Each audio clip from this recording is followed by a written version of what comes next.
Hello and welcome to the channel. If you haven't done so already, make sure you hit that like button and subscribe. I really appreciate it.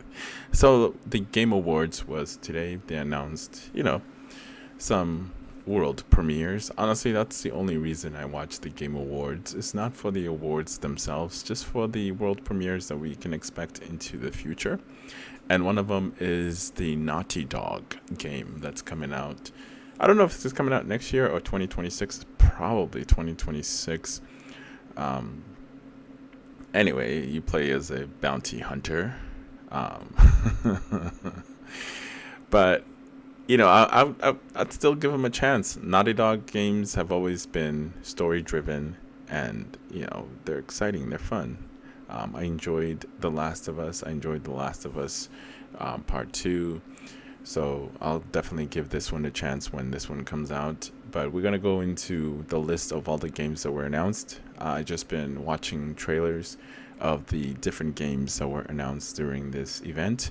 I actually missed it because I was working, so I didn't waste my 4 hours sitting in front of my computer screen watching these, circle jerk. That's what I call the Game Awards. It's just a big circle jerk of industry people, I guess.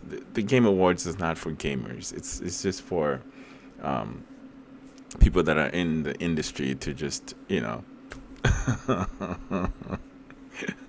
pat themselves in the back. It's not for gamers because if gamers got to decide what games are in the categories or what games that are, game of the year, the award would have turned out completely different.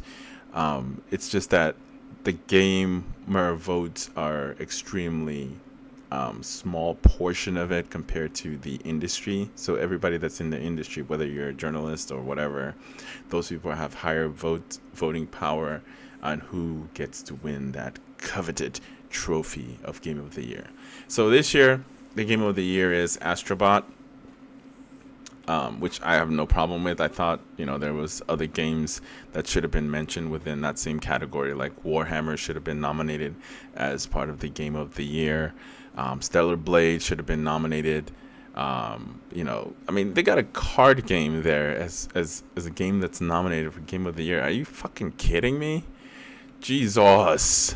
But anyway, let's go into all the games that were announced, and one of them is this Naughty Dog exclusive, Intergalactic. It looks interesting. Like I said, I will definitely give it a try. What's funny is they actually turned off the comments on the Naughty Dogs on the Naughty Dogs YouTube page, which is crazy. But Sony left their comments up. But overall, I think it's got a lot of positive receptions from the community. The likes to dislike ratios are pretty good. So I expect another hit from Naughty Dog, and I, for one, will be giving this game a try whenever it comes out. But anyway, let's go into the games. Games. So these are just a list of pretty much all the games that were announced. I was able to watch only the trailers of games that were interesting to me. So I definitely watched the trailer for Intergalactic. I watched the trailer for Elden Ring. I watched the trailer for The Witcher. The Untitled Famito. I don't know how to say this. Famito Udia. I don't know. I did not. I watched the trailer for this one too, but it's still in untitled game and it's in the making, so it didn't really give us very much. I've seen, and then Okami got a sequel. Borderlands 4, we've seen that game already. It was announced a while ago. Turok, I did see the trailer. That one was pretty good. But the one that actually caught me by surprise, it's got to be Split Faction. I think this game is going to be a huge hit when it comes out next year, so I'm definitely looking forward to playing Split Fiction. Onimishu is another game too that I thought was really good, and I like the blood and the gore for this game right here. I enjoyed the trailer. It looks good. I would give it a try. Project Century. So yeah. The other games that I did not see the trailer for is probably Stage Fight. Doesn't seem like something I would be interested in. Definitely Mafia The Old Country, that one is another game too that I definitely will be keeping my eye on. I enjoyed the trailer, so I'm excited for that one. Dispatch, I did not see the trailer for these ones. Um, Solista 2, I did see the trailer. It's all right. It's not my cup of tea. Obviously, they're making a sequel to The Outer Worlds, so you got part 2 coming out soon. Um, Maybe I will take a look at this trailer. This looks interesting, right? Another one, and a couple of these games I did not see the trailer for, but this looks badass. I don't know. Obviously, Path of Exile 2 has already been announced. It's already out on beta access. Crimson Desert, I've seen gameplays. Pretty hyped for that game.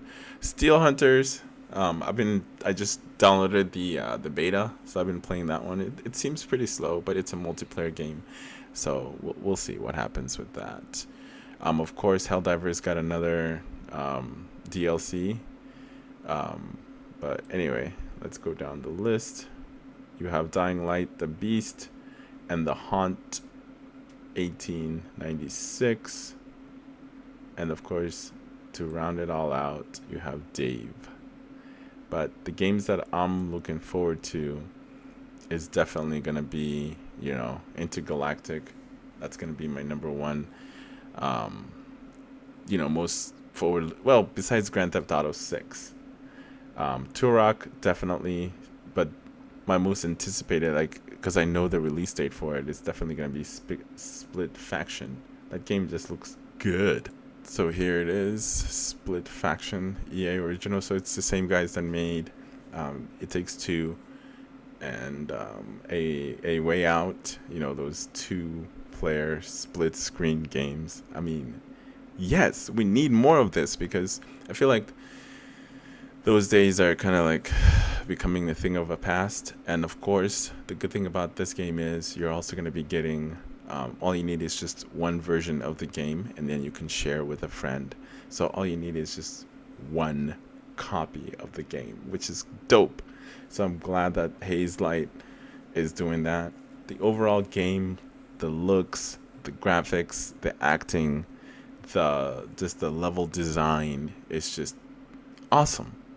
But anyway, the gist of the story is, they have this person that can bring your simulated ideas to reality, or you get simulated. So if somehow one of the girls got sucked into the other one's story. So one person likes to write sci-fi, and the other one is more fantasy. So they're colliding into each other's world. But yeah, I honestly, I'm excited for this. All the other games, they're 2025, maybe late 2025 or 2026. But this one is coming out in March of 2025, which is 4 months from now. So I'll definitely be purchasing this game day one, like I did with It Takes Two. But you guys let me know in the comments below, what games are you excited about? And of course, the Elden Ring DLC or standalone game that's kind of like a co-op, that one I'm interested in. The Witcher 4, obviously that game's going to be still a couple years out before we hear anything from it. But I cannot wait for 2025. It's going to be an amazing year. Obviously, we have a lot more games coming out in 2025. You have Grand Theft Auto, you have Ghost of Yotai. So the list is definitely jam-packed in 2025. You guys let me know in the comments below. As always, make sure to like and subscribe, and I'll catch you later.